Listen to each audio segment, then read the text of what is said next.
The NHL trade deadline has now passed, and we saw plenty of moves as contenders tried to bolster their rosters for a playoff run, and sellers tried to acquire the best assets they possibly could. We'll recap everything that went down right now.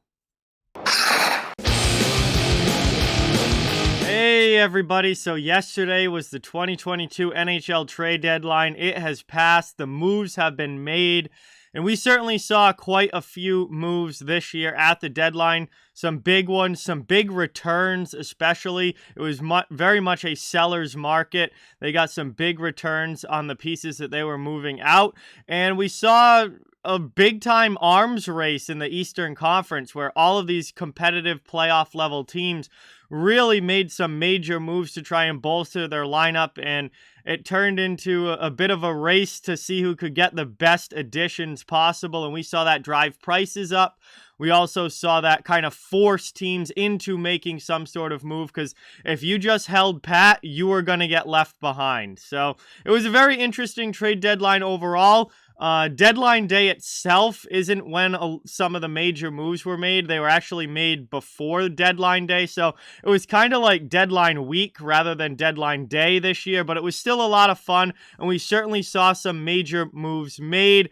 We're going to be doing a recap here, just going back through, looking at the moves, and I'll give a little bit of just my thoughts on each trade that was made, especially the major ones, as we look back on what was overall a pretty eventful deadline in the NHL. So let's get into it here. We're going to start going back to the Josh Manson trade to the Colorado Avalanche, because that kind of kicked everything off. That was all the way back on March 14th, about a week ahead of the deadline, but it kind of kicked this off the start of teams starting to make moves. So Manson, obviously, definitely an improvement here for the Avalanche. I did a separate video just on this trade. You should check that out if you would like to hear more in-depth thoughts. But Manson is definitely an upgrade for the back end in Colorado. And Anaheim got a pretty solid return. Drew Helleson especially is a very good prospect. Colorado wasn't done, because the next day they traded for Nico Sturm. They got rid of Tyson Jost, sent him to Minnesota, got Sturm back in return. Kind of a bottom six swap there, but two players that may benefit from a change of scenery. Frank Vetrano goes to the New York Rangers from Florida. That was pretty much a salary cap move for the Florida Panthers, as they just needed to move some money out so they could make this much bigger deal here in landing Ben Sharat. Ben Sharat was one of the biggest defensive names available at the deadline this year. Florida goes out, lands Sharat, improves their D. Now, I do think, I'm not a huge Sharat guy. I do think this was kind of a lot to give up for him. But Florida is in completely win-now mode, trying to go all in on winning. And, obviously they definitely needed another defenseman. I don't know if Sharat was the right one, but we're going to find out over these next few months. Cali Crook goes to the Calgary Flames. This is another nice forward addition for the Flames. Now, again, this was very much a seller's market. They had to give up quite a bit to get him. They gave up a second, a third, and a seventh for Crook, but he is a solid middle six player that, again, with already the addition of Tyler Toffoli, now they add in Crook. This team has greatly added to their offense. Huge trade here between the Tampa Bay Lightning and Chicago Blackhawks. This is another one that I did a separate video on, just this trade. But Brandon Hagel goes to the Tampa Bay Lightning. This is a huge addition for them. He is their Blake Coleman replacement. But again, they gave up a boatload to get him. 2 first-round picks, Boris Tkachuk and Taylor Radish, go back to Chicago. Very, very good return for the Blackhawks here. But Tampa Bay, trying to three-peat, just got a 20-plus goal scorer who brings a physical edge as well, and a serious upgrade to their forward group. Nick Delaurier goes to the Minnesota Wild for a third-round pick. Delaurier played his first game with the Wild last night and actually scored a goal. This is a good, solid depth addition for Minnesota. He's a fourth liner, but he's a real tough guy, real physical player, and doesn't score a whole lot, but it was nice to see him put the puck in the net last night. If he can get the offense going a little bit in Minnesota, this could end up being a really nice addition, especially for the playoffs. Huge deal here for the Boston Bruins as they get Hampus Lindholm from the Anaheim Ducks. Big return again for Anaheim. They get a first-round pick, 2 second-round picks, young defenseman Urho Vakanainen and John Moore, who that was more of just a, throw in there from Boston, but Lindholm goes to the Bruins, immediately makes their defense a lot better, immediately solidifies their top 4, and they also sign him to an extension. So this is not just a 1-year rental or half a year rental for the Bruins. This is a long-term commitment to Hampus Lindholm and greatly improves their D overall. Again, this is another one that I did its own video on. So if you want to know, more in-depth my thoughts, check that out. Same Claude Giroud, another massive trade here. Again, before actual deadline day. A lot of these big deals happen before deadline day, but Giroud goes to the Florida Panthers along with a 5th-round pick, and then Connor Bunnaman and German Rubtsov. Both of those guys are kind of AHL-level players that never panned out. Giroud, obviously, is a big grab here for Florida, and all they had to give up was a 1st-round pick, a 3rd-round pick, and Owen Tippett. This trade, how it works out for Philadelphia, is largely going to depend on Owen Tippett.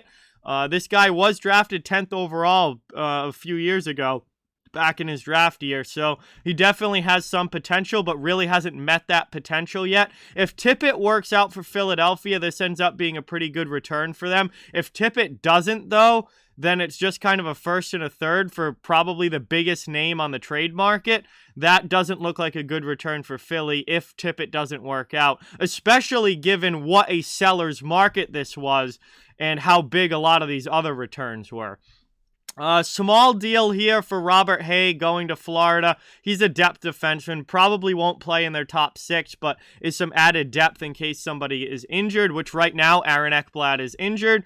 Mark Giordano, Toronto, didn't really do a whole lot, but they did bring in Mark Giordano and Colin Blackwell from Seattle. They go up 2 seconds and a 3rd for both of those players.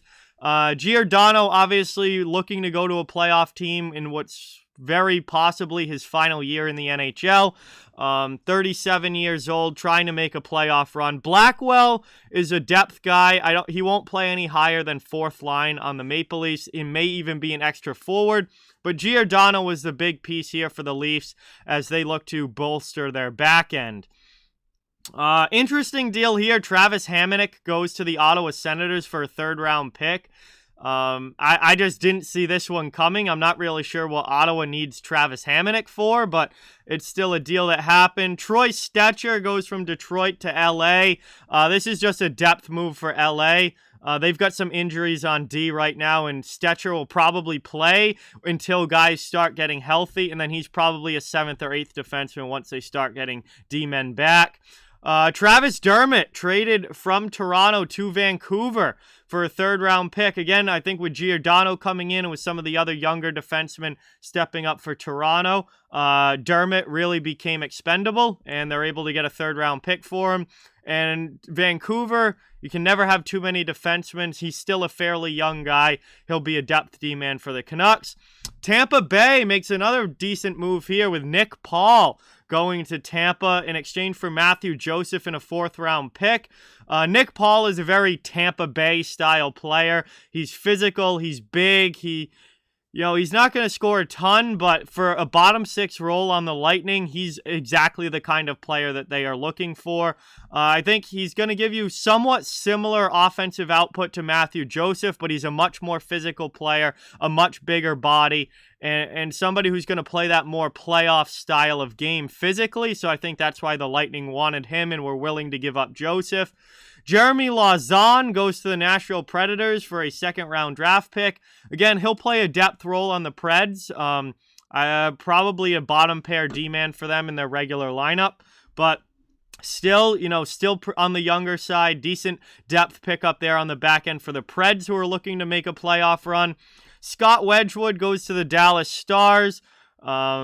I think, Braden Holtby is injured, so they needed another goaltender to go along with Jake Ottinger, and they go with Scott Wedgwood, who actually played pretty well with Arizona.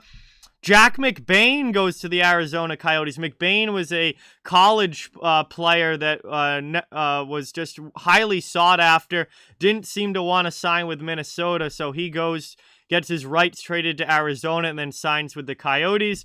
And the Wild got a second-round pick for him.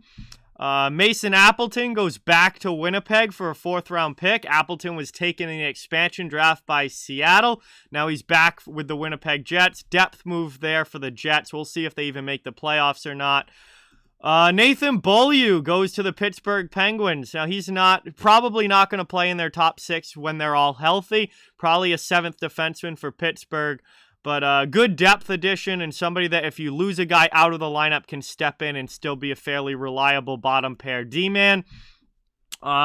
Not really a big trade here. Brian Little's on LTIR and his career is essentially over. This is just a money swap move here, so I'll kind of skip over that one. Marcus Johansson goes back to the Washington Capitals where his career began in exchange for Daniel Sprong, a 4th-round pick, and a 6th-round pick. So Johansson back to the Capitals, hopefully looking to bolster their middle 6 a little bit more than a guy like Daniel Sprong could. And Caps, obviously in a very tough division in the Metro, trying to get themselves ready for a playoff run. Marc-Andre Fleury goes to the Minnesota Wild. This is another major deal here. The biggest goaltender on the market. Marc-Andre Fleury goes to Minnesota. Obviously, huge improvement in goal there, especially with Cam Talbot kind of struggling here over the last couple of months. That makes Minnesota really dangerous. Really dangerous in the West. And they give up a 2nd-round pick that becomes a 1st if Minnesota makes the conference final, and Fleury is the starting goaltender, winning at least 4 games for them. So we'll see if that ends up being a 1st or a 2nd. But either way, Fleury to Minnesota is huge. And with Fleury coming in, that allowed the Wild to trade out Capo Kakinen, along with a 5th-round pick to San Jose in exchange for defenseman Jacob Middleton. So Minnesota gets a solid depth defenseman in Middleton. And the Sharks get a young goaltender that may be able to work out for them in the future. Alex Biega, depth D move here for Nashville. He's going to be even lower in the roster lineup than Lauzon was, who they also brought in. Gets traded for future considerations. Who knows what that turns into. But very much a depth move here for the Preds. Justin Braun goes to the New York Rangers for a 3rd-round pick. I think this is a solid addition for New York because while their top 4 is very much set, beyond that, there was a lot of questions and a lot of young guys for the Rangers in that, the bottom part of their defense depth. Guys like Zach Jones, Braden Schneider. Are they fully ready to be NHL defensemen yet? They definitely could use a veteran guy on that back end, and Justin Braun is exactly that. So I think that's a solid pickup. Small trade here, not really an NHL trade, so we'll skip over that. Brett Kulak goes to the Edmonton Oilers. Solid depth D move here for Edmonton, but not really anything that moves the needle. I thought the Oilers really needed to do more if they wanted to become legitimate contenders in the West. But William Lagesson, a 2nd-round pick and a 7th-round pick go back to Montreal. I actually think that's a pretty good return for the Canadiens. And Kulak can help the Oilers, but it's not like a game-changing move for Edmonton. Depth D move here is Josh Brown goes to the Boston Bruins along with a 7th-round pick in exchange for Zach Senyshyn and a 5th-round pick. This is a very much a depth move both ways. Senishyn's a career AHLer. Josh Brown, very likely going to be a 7th or 8th defenseman for the Bruins. You're not going to see him play a lot of games in Boston unless they start losing defensemen out of the lineup. But that's what you get guys like this for. In case injuries do become a problem, you can, have somebody that's somewhat reliable enough to play in an NHL role, which has been an issue for Boston in the past when they've lost defensemen out of the lineup. So solid depth move there. Arturi Lehkonen goes to the Colorado Avalanche. Another nice depth add here for the Avs, as he's going to come in and be a very solid middle 6 scorer for Colorado. They give up Justin Barron and a 2nd-round pick for him. Barron's kind of developing a little bit slowly, so I don't think Colorado was too torn up about giving up Barron. And then the second round pick, obviously, pretty good there for the Canadiens. But Lehkonen to Colorado just makes them even better.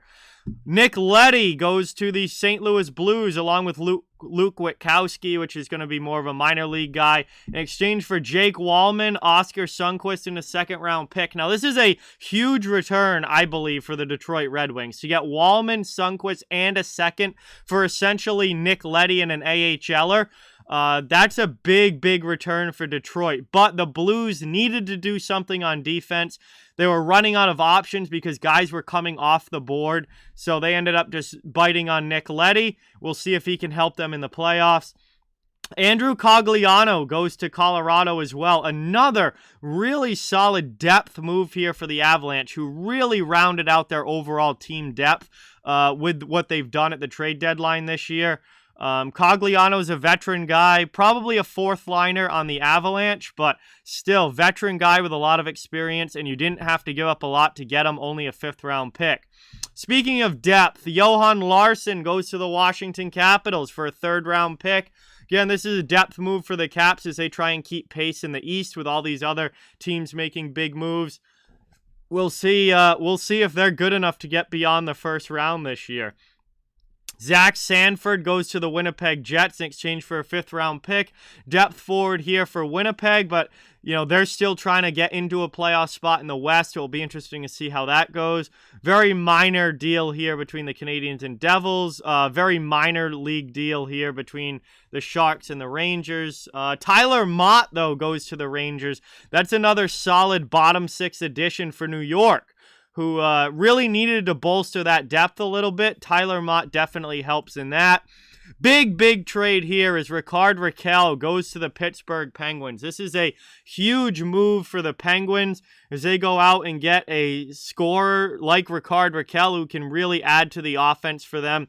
Now, they did have to give up quite a bit to get him. Zach Aston Reese, Dominic Simone, goaltending prospect Cali Klang, and a second-round pick back to Anaheim. That is a phenomenal return for the Ducks for Rakell, who is on an expiring contract.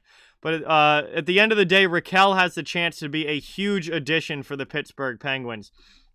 Derek Brassard goes to the Edmonton Oilers. Hopefully this works out better than signing Kyle Turris did. But yeah, a depth move here for the Oilers, but not anything that really greatly moves the needle. Gonna be interesting to see what Edmonton does the rest of the way, because they didn't really make any big moves at the deadline, just a depth defenseman and a depth forward.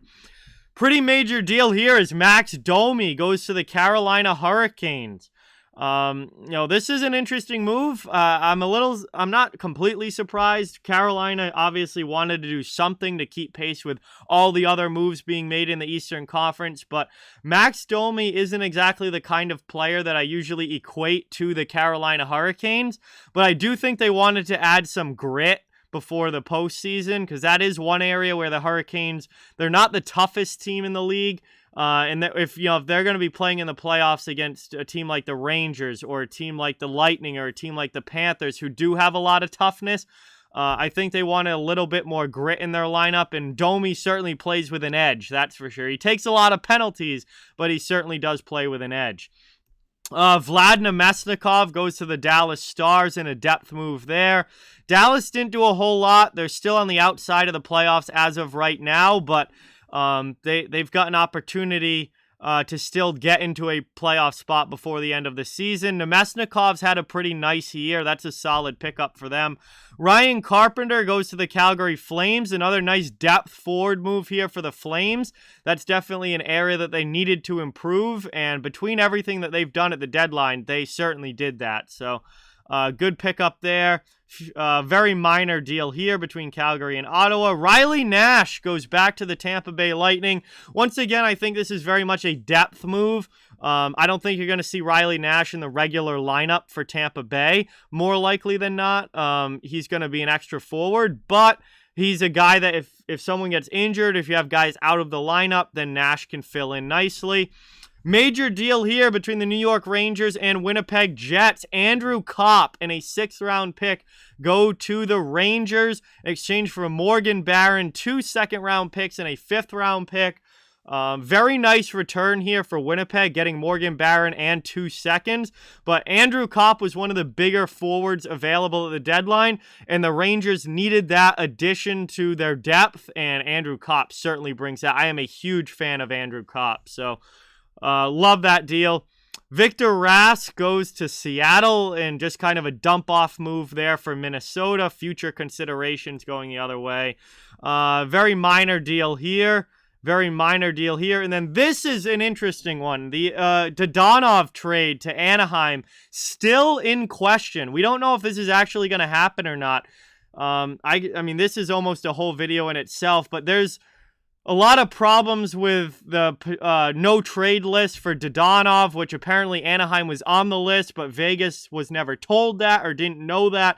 Either way, as of right now, this deal was supposed to happen between Anaheim and Vegas, but it is being investigated by the NHL and the NHLPA because there's a lot of potential miscommunication here that could end up voiding this from actually happening. But that we'll have to deal with it another time when we finally get a resolution on it. It's still very much up in the air right now. That is your recap of everything that happened at the 2022 NHL trade deadline. Obviously, a lot went down. There was a lot of moves made. The East was certainly more aggressive than the West for the most part, but we saw depth moves. We saw big moves. There was definitely kind of an arms race in the Eastern Conference, and particularly in the Atlantic Division, as all of these teams tried to load up for a deep playoff run. But the moves are made, the rosters are set, and we now know what these teams look like for the final month plus of the season and into the playoffs. And it is going to be really, really interesting to see how everything works out at the end of the day. The kind of impact that these new players can have on their teams, and which team made the right deal to make them go further in the playoffs than they would have without it, and which team made the right deals that could potentially lead to a Stanley Cup championship. So thank you guys so much for watching. Really appreciate it. That is my recap of the 2022 trade deadline. Thank you all so much for watching. Please don't forget to like, comment, share, subscribe, follow on social media. All those links are down in the description. If you'd like to further support the channel, the links to our merchandise store, membership, and donation links are down in the description as well. Keep spreading the word about this channel. Let's keep this thing growing. Thank you so much for watching. Really, really appreciate it. I'll talk to you guys soon.